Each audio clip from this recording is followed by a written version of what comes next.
Légende de Quisqueya, son dernier roman. Alors voilà donc, mesdames et messieurs, une programmation bien chargée. Bonne audition, nous vous souhaitons, vous qui venez de nous trouver, bonjour à vous, et bien rebonjour à tous, voilà.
Madame Margaret Papillon, bonjour. Bonjour Daniel. Et bienvenue à notre émission. Et puis votre dernier roman qui vient de sortir, après La Marginale, Martin Thomas, Passion composée, La saison du pardon, Mademoiselle Natacha, Terre sauvage, et voici maintenant La légende de Quisqueya, dans un autre registre, tout à fait. Oui, La légende de Quisqueya, c'est un roman jeunesse, oui.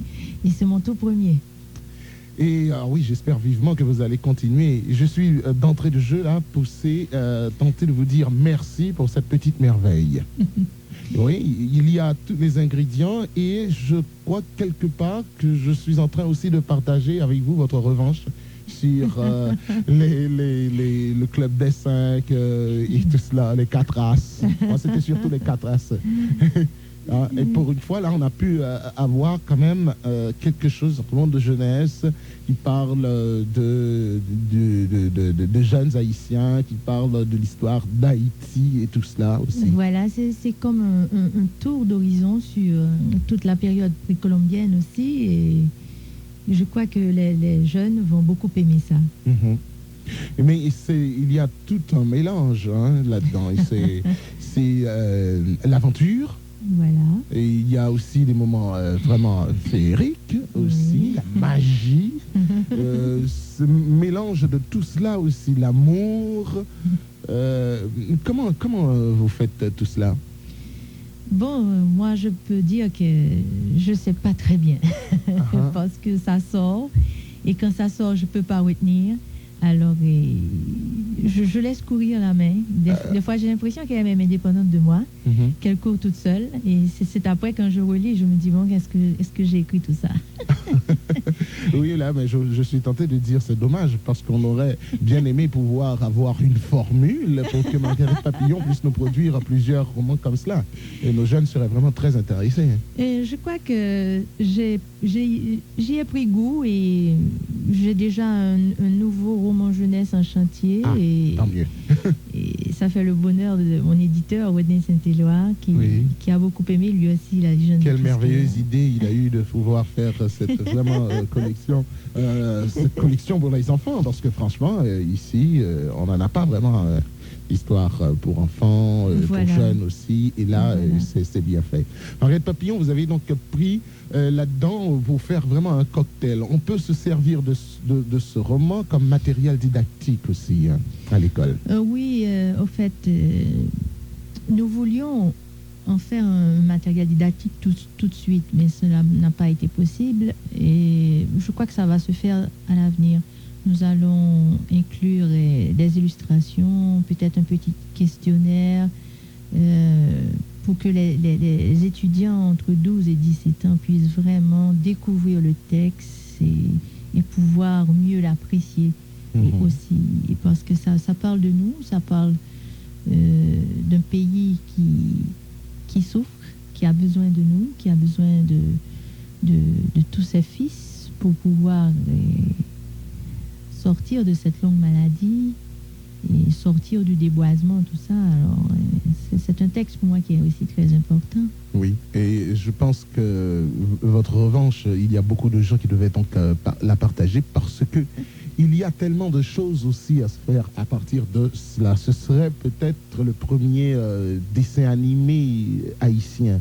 Je pense qu'il y aurait peut-être des gens à travailler là-dessus. Les radios pourraient peut-être faire une production radiophonique sonore pour que les gens puissent entendre cela. Oui, c'est une très belle idée. Je pense qu'on devrait travailler là-dessus pour faire sortir cela. Et aussi, pourquoi pas un BD, une bande dessinée aussi. Le projet de la bande dessinée est déjà sur pied, puisqu'il y a Didier Desmond qui est un jeune de 19 ans, très proche de moi aussi, qui travaille déjà sur la conception des dessins.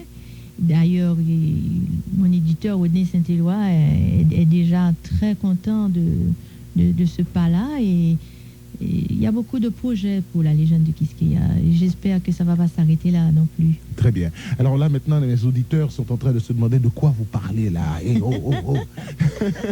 Alors, donc, revenons tout de suite à cette petite histoire, sans pouvoir arriver jusqu'à la fin. Hein? Racontons un petit peu. Allez, ces 4 jeunes, on voit donc ces randonnées comme les scouts à une certaine époque. Je crois que ça existe toujours. Vous avez été Jeannette? Non, pas du tout. Mais j'ai des cousins, mes cousins Narol et Marie-Hélène, qui étaient scouts et Jeannette. Et ensuite, il y avait de très bons amis qui habitaient juste en face de chez ces cousins-là, les Adam, Jessie et Harry, qui étaient eux aussi scouts et Jeannette. Et avec eux, j'ai pu faire de longues randonnées parce que nous sortions de Babiole. Nous allions jusqu'à Boutillier en passant par les morts. On ne passait jamais par la route. Alors, ça nous a fait de très belles journées et de très, très beaux souvenirs. Par conséquent, je crois que les enfants d'aujourd'hui, ils sont très peu fixés sur les randonnées pédestres. D'ailleurs, la circulation à Port-au-Prince est devenue impossible. La situation est plutôt dangereuse dans les rues et c'est pas la même époque. Dans les années 70, c'était extraordinaire. Des jeunes de 14 ans pouvaient partir en balade, arriver jusqu'à Boutillier. Nous avions nos sacs à dos, nous avions nos cantines, nos sandwichs, tout ça, notre pique-nique, et nous allions dans les bois sans aucune inquiétude. Voilà. Alors donc c'est l'histoire de ces 4 adolescents qui sont donc partis en randonnée comme cela. Voilà. Oui. Et avec aussi un pari. Un pari, une motivation. Oui, comme motivation. Je ne veux pas trop en dire non plus là-dessus. Non, mais en gros, c'est quand même pour que les gens puissent savoir un petit peu l'idée. Voilà, et puis là, ils découvrent la légende de Quisqueya, légende de Quisqueya, qui leur a été racontée par un vieux griot. C'est ça, qu'on appelle la piste de l'abîme. Voilà, qui leur appelle la piste de l'abîme. Et puis là, ils rentrent en plein dans cette légende-là. Voilà, moi j'aime bien aussi pour pouvoir mettre mes auditeurs sur la piste aussi. Cette fois-ci, pas la piste de l'abîme. Non, mais pourquoi pas. Sur la bonne piste. Oui, tout à fait. Parce qu'il y a aussi cette écriture, cette manière d'écrire. La piste de l'abîme, comme l'avait appelé le vieux griot qui logeait dans la vieille cahute au bas de la colline, les gens se faisaient happer par un grand souffle de vent dès qu'ils atteignaient la cime et plus jamais on ne les revoyait, disparus, évaporés dans la nature. C'était déjà cela, cette idée comme si on nous racontait donc les histoires la nuit, cric-crac, et puis tout d'un coup, voilà, Monsieur le Diable et tout cela. Oui, ça rejoint un peu nos contes. C'est ça, et nous entraînons tout cela pendant toute notre enfance, et c'est exactement ce qui est arrivé avec ces adolescents qui se rappellent tout de suite cette histoire racontée, et puis voilà, et qui se sont vraiment happés, ils se sont retrouvés dans l'autre facette. Alors moi, j'ai trouvé ça extraordinaire de pouvoir, comment dire, transverser Haïti pour pouvoir retrouver Quisqueya juste de l'autre côté. Voilà. C'est génial. Et insoupçonné, cette île qui vit sous nos pieds. Et depuis que j'ai écrit l'histoire, moi, des fois, je marche et je me demande, est-ce que ça pourrait être vrai qu'il y ait encore des Indiens là, en dessous de nous, et à contempler ce que nous faisons comme mal à ce pays que nous aimons quand même, Oui. en dépit de tout. Alors, pour moi, c'était la grande aventure. Et peut-être comme je l'ai dit souvent à la radio, et quand j'écris, c'est comme si je lisais. Ça veut dire que je ne connais pas forcément la fin. Par conséquent, j'écris avec la même passion que mettrait un lecteur à me lire. Ce qui veut dire que c'est au fur et à mesure que je rentre dans l'action, que je la découvre, que je la vis. Et des fois, quand j'ai pas le temps, puisque je suis des fois bloquée par mes activités de maîtresse de maison, de mère de famille, d'épouse ou de n'importe quoi, alors là, j'ai la même hâte. J'ai hâte de me libérer pour pouvoir continuer à écrire. Alors, ça a été pour moi quelque chose de magnifique et j'espère que le lecteur, tout comme toi d'ailleurs, et ce qui me fait énormément plaisir, tout cet enthousiasme autour de moi, j'espère que le lecteur pourra rentrer dans cette légende comme nous avec tout ce bonheur. Il faut. Alors, remettons donc à l'auteur, parce que, non, cela je le recommande vivement, parce que il faut que les jeunes arrivent à trouver, enfin, qu'ils ont quelque chose à se mettre sous la dent, sous la main, sous les yeux, et quand même, c'est quand même très intéressant, donc j'invite mes auditeurs vivement à s'offrir ce livre, notamment pour les enfants aussi, pour les jeunes. Alors, ces adolescents, il y a quelque chose quand même qui me paraît...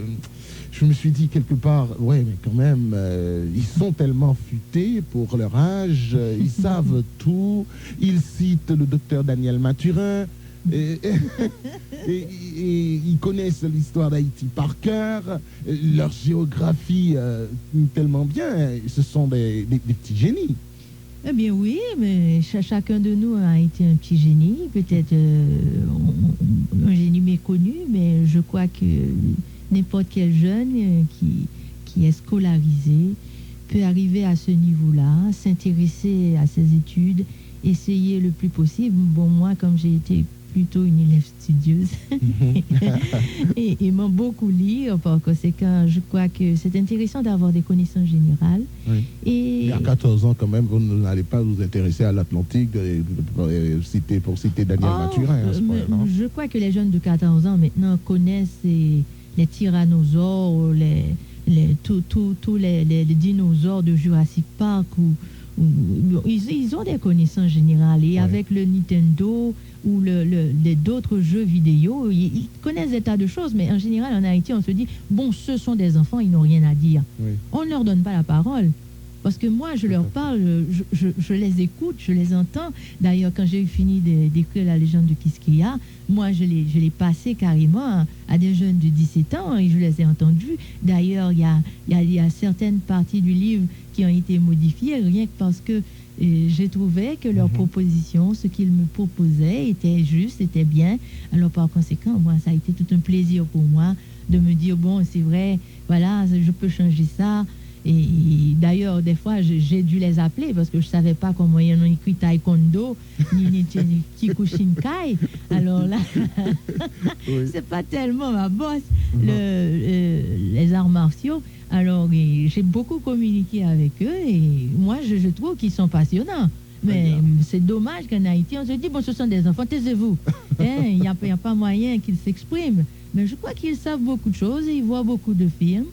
Et à tort, on croit que la télé est négative, mais quelque part, c'est très instructif et les enfants suivent des documentaires. Moi, mes enfants, ils ont 9 et 7 ans, ils me racontent des choses extraordinaires.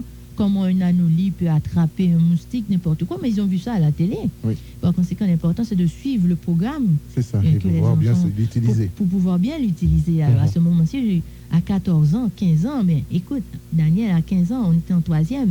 Et 4e, 3e, c'est déjà une classe humanitaire. Oui. Par conséquent, on a une connaissance générale, on lit, on découvre. D'ailleurs, moi, j'ai eu la chance d'avoir un père qui m'achetait des livres, j'avais tout l'univers. J'avais des livres comme le Club des 5, le Club des 7, tout ça qui me faisait explorer quand même. Les 4 As. Les 4 As. Et je vais te dire, c'est pour moi quelque chose de très important parce que là, j'ai vu à travers ces livres-là qu'on visitait quand même un pays comme la France, Tout à fait. qu'on visitait plusieurs régions. Les Tintins nous amenaient presque Voilà, vraiment voir les Incas et presque tout ça. partout, avec Oui. les Incas, les Chinois, les tout. Par conséquent, nous, je pense qu'en Haïti, bon d'ailleurs, c'est mon projet à moi. Peut-être que c'est un peu tôt pour les vanter un petit peu, mais mon projet, c'est de faire des textes pour les jeunes dans différentes régions du pays. Et bon, d'ailleurs, je te donne la primeur. Oui. Mon prochain texte s'appelle Le trésor de la citadelle de la Ferrière. Ah oui, super. D'accord. Alors, juste le temps de retrouver Itelka avec la rubrique Top Modèle. Et puis, on se retrouve tout de suite. Mon invité du jour, Madame Margaret Papillon. À tout de suite. D'accord. Top Modèle. Beauté, santé, diététique, sport, mode bien sûr. Top Modèle. Une rubrique préparée et présentée par Etelka sur Métropole.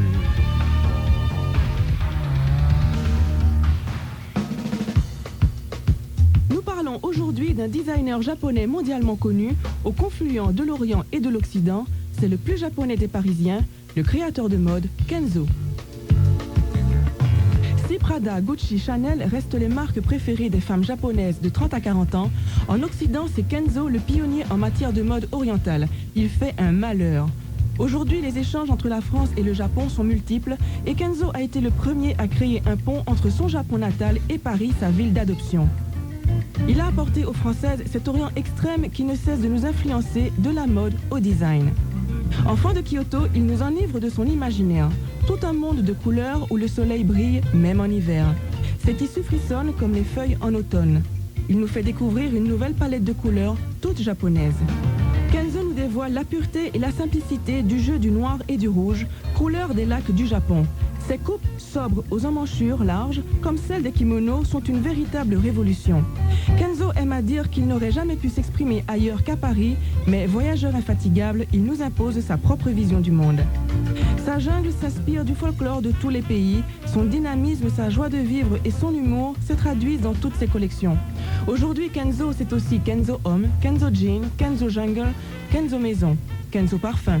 Sa dernière et très séduisante collection était inspirée des bouquets d'Orient et des jardins japonais où se mêlaient rouge, orange et fuchsia. Comme quoi, couleur et bonheur obligent.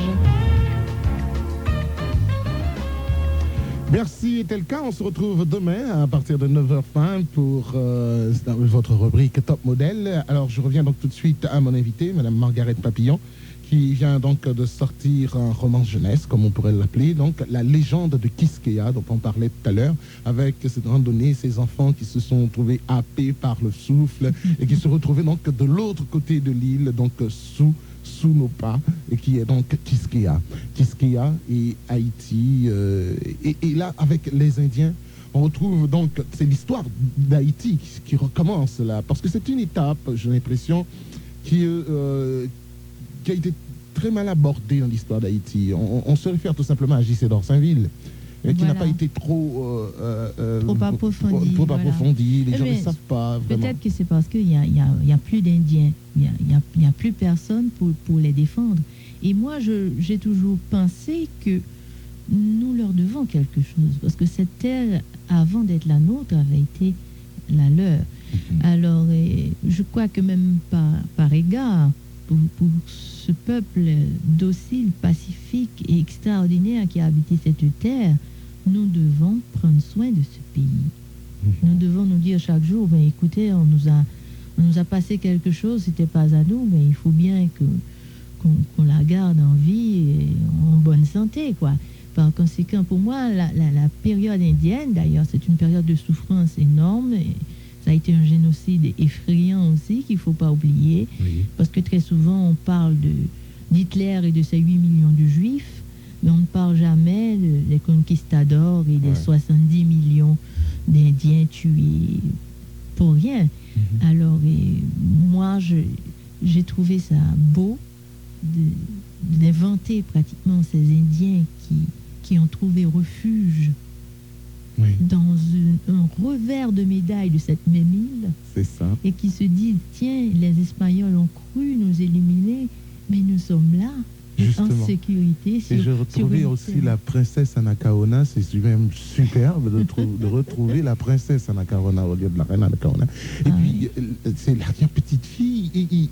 Ces gens-là qui existent encore. Et de temps en temps, qui nous disent, vous nous envoyez des pneus sur la tête, arrêtez quand même. Voilà. C'est quand même extraordinaire. Mais de pouvoir rendre ces 4 jeunes responsables de nos malheurs, je me permets ici de pouvoir mettre nos auditeurs là-dessus. Il y a un procès. Oui, on a décidé donc de juger ces 4 jeunes qui se retrouvaient là-bas. Ce sont donc les Indiens qui vont les juger. Bon, d'ailleurs, c'était la légende qui le prédisait. Oui, déjà. Oui, en plus. Alors, dans sa réquisition, alors, donc, son réquisitoire, pardon, il disait, Indiens, mes frères, ces 4 jeunes ici présents au centre de ce cercle sont des Haïtiens, représentants de leur peuple. Ils sont accusés, eux et les leurs, de détruire ce beau pays qui fut le nôtre il y a à peine 500 ans. La terre appartient à ceux qui la travaillent. Tout le monde connaît le dicton. Eh bien, frères, ces gens ne travaillent plus la terre. Ils l'agressent et ils la blessent de plus en plus chaque jour, telle une marâtre qui détesterait ses enfants. Ce qu'ils font subir à cette terre est absolument inacceptable. Ils tuent la faune, la flore, ils coupent les arbres de manière immodérée, ils abattent des espèces d'oiseaux et d'animaux que l'on ne trouve plus nulle part ailleurs sur la planète. Lorsque nous habitions là-haut, la couverture végétale était de 90%. Aujourd'hui, elle est à peine de 5%. En plus, frère, ces gens ne s'aiment pas. Moi qui ai le pouvoir de leur rendre visite, je peux vous affirmer qu'ils s'entretuent pour des peccadilles. Ils sont si occupés à se faire du tort que tout s'écroule autour d'eux sans qu'ils lèvent le petit doigt. Ceci est monstrueux. Ce nom d'Haïti est un nom affectueux qui signifie haute terre. Eh bien, frère, les belles montagnes d'autrefois sont frappées de calvitie à cause de l'irresponsabilité de ces nouveaux habitants. Et c'est extraordinaire. Et là, vraiment, après avoir lu tout cela, je me suis senti vraiment coupable aussi. Hein. Mais c'est fait pour. C'est fait pour, en quelque part, pour conscientiser les gens. D'ailleurs, il y a quelqu'un, Marie Jean-Louis de Télémac, qui me dit, mais Maggie, tu dis que ça c'est un roman jeunesse. Je crois que c'est un roman pour tout le monde. Parce que, à travers ce message que tu fais passer pour les jeunes, nous nous sentons concernés. Et nous avons aussi notre part de responsabilité dans tout ça. Oui. Alors, je crois que là encore, c'est un texte qui va devenir de plus en plus important. Et il y a quelque part où ce texte-là rejoint une certaine universalité, parce que le cas d'Haïti n'est quand même pas un cas unique. C'est le cas de la planète entière. La planète qui souffre de déchirement de couches d'ozone, qui souffre de pollution, qui souffre de toutes sortes de maux à cause des hommes. Et j'aurais pu écrire un autre texte en parlant de la terre et du ciel, en parlant du paradis et de cette terre que nous massacrons. Alors c'est là que le texte rejoint cette universalité et qui va lui donner une autre dimension. Margaret Papillon, on se retrouve dans un instant après les informations avec Kété Jean-Poix. Mon dernier roman en jeunesse, La légende de Quisqueya, une histoire tout à fait superbe où 4 adolescents sont partis en randonnée avec comme motivation un pari et qui sont happés par un souffle, se trouvant donc de l'autre côté de l'île, dans l'autre face de la médaille sur Quisqueya et qui parlent d'Haïti. Et eux, ces enfants qui ont été rencontrés par des Indiens qui veulent les juger. Mais non, nous sommes trop jeunes pour payer pour les autres. Jeunes, on ne l'est jamais trop. C'est le sens des responsabilités qui détermine l'âge de l'individu. Avez-vous déjà planté un arbre? Non, alors vous êtes vieux. Un jeune qui n'a jamais vu grandir son arbre est un individu blasé et triste. Voilà donc toute cette histoire que nous raconte donc Margaret Papillon et qui sera donc proposée, qui vous sera proposée le jeudi 21, demain jeudi 21 janvier, aux ateliers Jean-René Jérôme à partir de 2h de l'après-midi et puis le samedi 23 au complexe Promenade à Pétionville.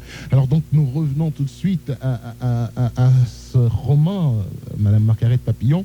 Et alors, sans pour autant aller jusqu'à la fin de cette histoire, Et parce qu'il faut toujours réserver la fin pour les autres, pour les auditeurs. Et il y a quand même cette revanche que vous prenez sur... j'aime bien cette expression, prendre sa revanche sur nos romans de jeunesse, qu'on avait aussi, les 4 H, le Club des 5 et tout cela aussi. Et je vous propose aussi quelqu'un qui est allé dans votre sens et qui a fait aussi, je suis même tenté de dire son pied de nez aussi à certaines personnes, parce que ces chansons-là, on ne les retrouve nulle part. Et c'est quand même extraordinaire de la part de Mimi Barthélémy de pouvoir réaliser un CD où on peut retrouver ces chansons qu'on avait pendant toute notre enfance. Je vous propose une partie, écoutez.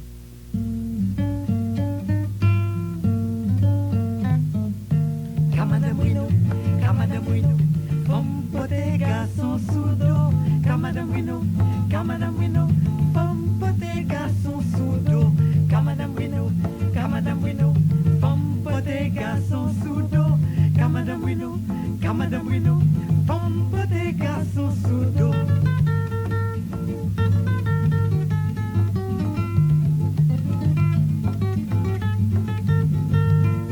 Depuis beaucoup les filles dans la mode, popé, pas gagner taille garçon, garçon faut coller, popé, pas gagner taille garçon, garçon faut coller, popé, pas gagner taille. Depuis beaucoup les filles dans la mode, popé, pas gagner taille garçon, garçon faut coller, popé, pas gagner taille garçon, garçon faut coller, popé, pas gagner taille.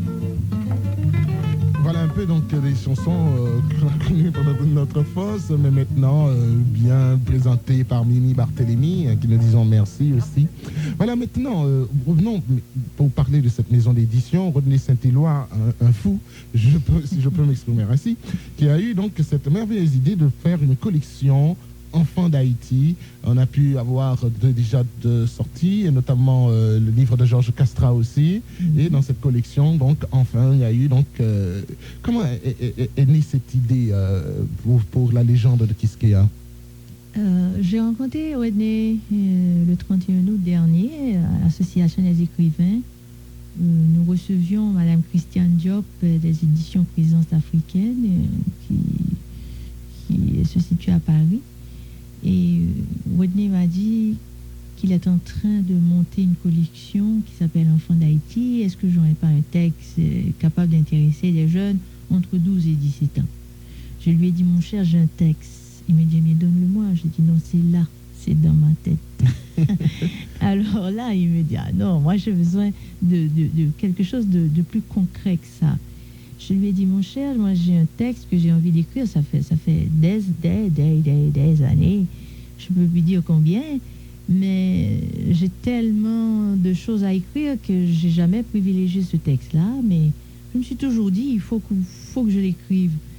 Et je lui ai raconté un petit peu comment j'avais écrit un texte à 13 ans, et que je l'avais totalement oublié en quelque part parce que à cette époque-là, je me passionnais beaucoup pour le sport. J'étais une grande volleyeuses et une grande basketteuse.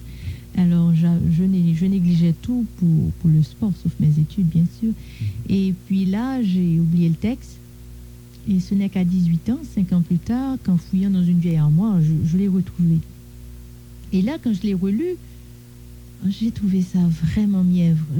Je me suis dit, c'est pas croyable d'avoir écrit ça à 13 ans, c'était stupide. Et puis là, je l'ai détruit, très heureuse que personne ne l'ait jamais lu, qu'aucun regard ne l'ait jamais parcouru. Alors, je ne savais pas non plus que des années après, je deviendrais écrivain et que j'aurais ce regret-là, peut-être que je l'aurais même toute ma vie, d'avoir détruit un texte témoin et un texte qui maintenant serait très important pour moi. Il me dit, bon, ce que tu me dis là, c'est déjà bien, c'est déjà extraordinaire. Oui, c'est une belle histoire. Nous avons déjà notre avant-propos. Je lui dis, eh bien bon, d'accord. Je me dis, est-ce que tu peux me donner le texte avant le 15 septembre? Il me dit, ça va pas. Nous sommes au 31 août et tu me demandes un texte avant le 15 septembre. Ça fait juste un mois. Il me dit, non, même si c'est un texte manuscrit, je veux juste le lire et puis je me débrouillerai après. Je ferai faire la prise de texte par quelqu'un que je connais, n'importe quoi, mais l'important, c'est d'avoir la matière. Et puis là, je lui dis oui, mais d'une façon très évasive. Je ne suis Oui, pas mais- très convaincue, tout ça. Et pourtant, dès le lendemain, j'étais déjà à ma table de travail en train d'écrire la légende du Quisqueya, parce que je lui avais donné le titre qu'il avait plu tout de suite aussi. Il m'a dit, ça, ce sera quelque chose de bien, je t'assure, travaille. J'ai toujours l'impression que ce sont les titres qui vous viennent d'abord, ensuite... Très souvent, Oui. très souvent. Et si il m'arrivait un jour de te montrer un cahier que j'ai à la maison, tu verras plein de titres. Sans texte, sans rien du tout. Alors Ouais. là, tu peux être surpris, mais moi je sais ce que je vais écrire d'après le titre que j'ai donné. Et des fois, c'est ça ma référence. Pour que je n'oublie pas ce que j'avais en tête, parce que l'écrivain vit quand même avec l'obsession d'oublier quelque chose. Et ça, c'est grave, c'est très angoissant. Les gens ne s'imaginent pas cette angoisse de se dire, mais je vais peut-être oublier ce que j'ai en tête maintenant. Oui. Alors là, Parce que moi, vous travaillez toujours dans le détail aussi. voilà, Donc c'est vous ça. risquez fort souvent d'oublier, oui. Voilà. Mais à partir du titre, maintenant, il y a des déclics qui se font. Et ça fait tilt dans ma tête. Je vois le titre et je dis, ah, ça, voilà ce que je voulais écrire. Et puis là, ça repart. Alors là, avec ce titre-là, j'ai commencé à travailler tout de suite. J'ai abandonné un texte très important pour moi, et un texte qui s'appelle La Mal-aimée, qui souffre depuis 1991, parce que c'est un texte assez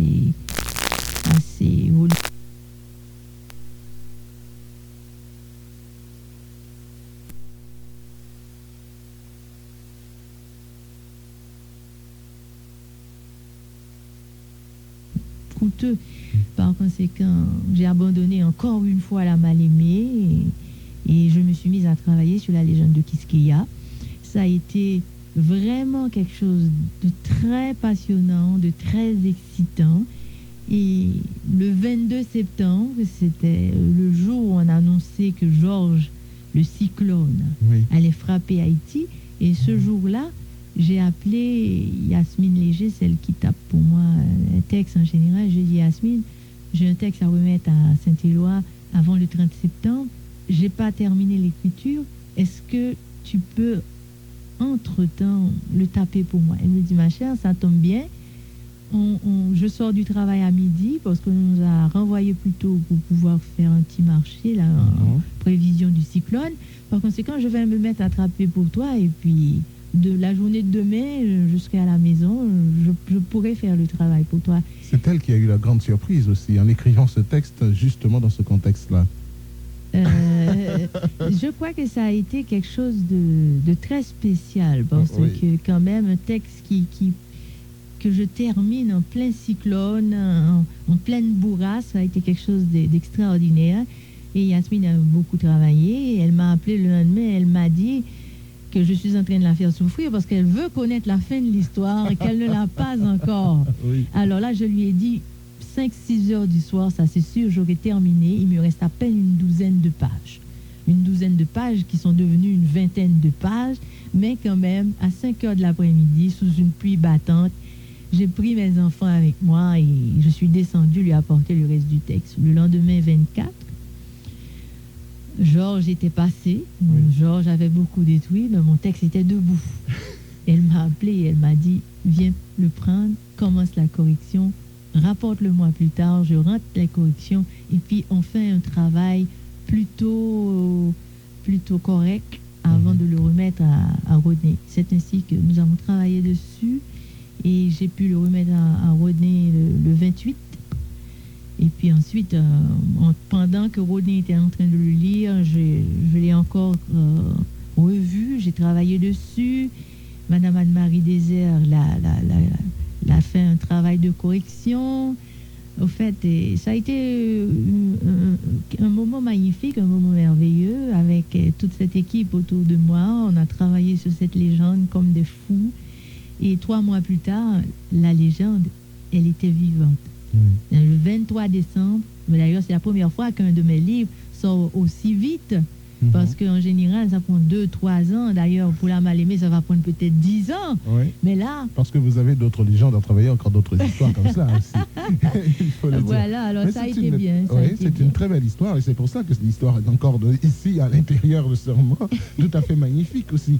Alors, il faut quand même attirer l'attention des auditeurs sur ce procès.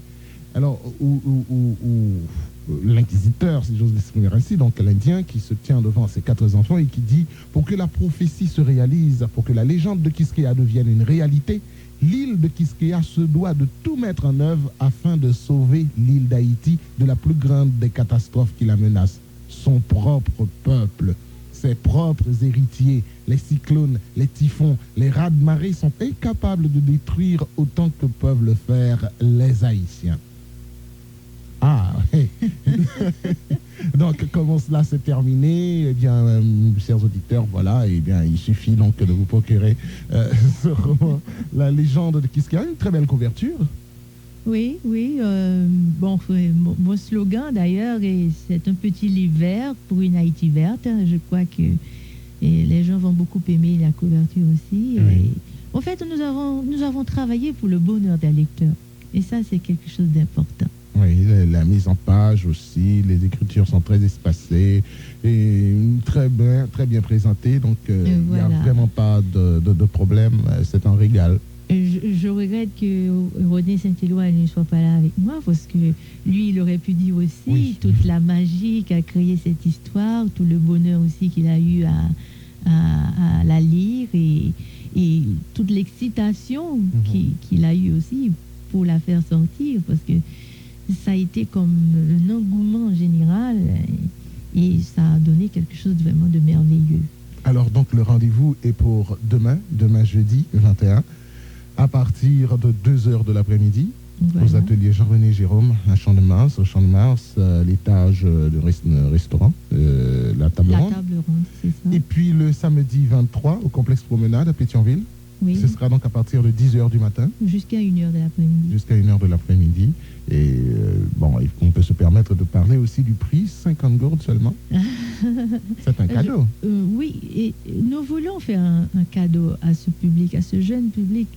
Et là aussi, nous devons remercier le projet franco-haïtien pour la promotion du livre et de la lecture, parce que la légende de Quisqueya a bénéficié des subventions de ce projet-là. Et je crois qu'eux aussi, ils mériteraient d'être interviewés parce qu'ils font un bon travail de concert avec les éditions Mémoire et Rodney Saint-Éloi. Voilà. Il faut quand même signaler que c'est quand même un roman de 90 pages.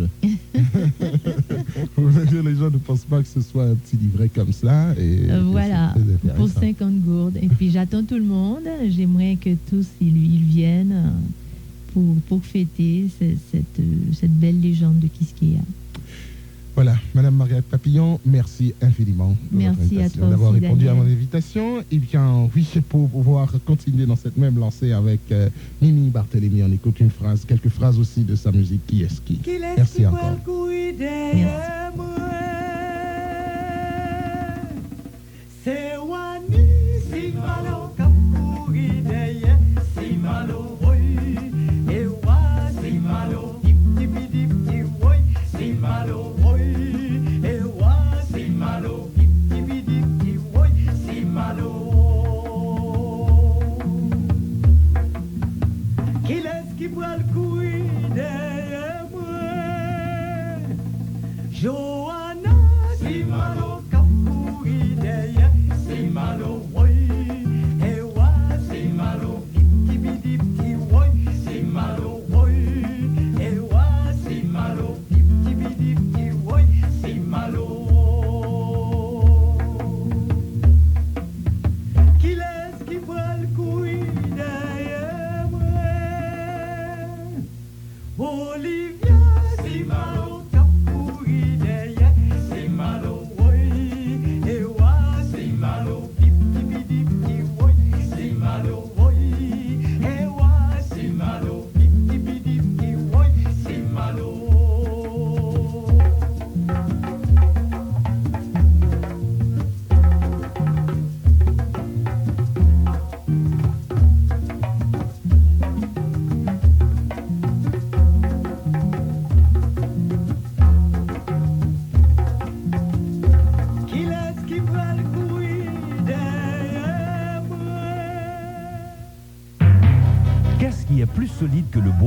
mais moins lourde qu'une construction en béton.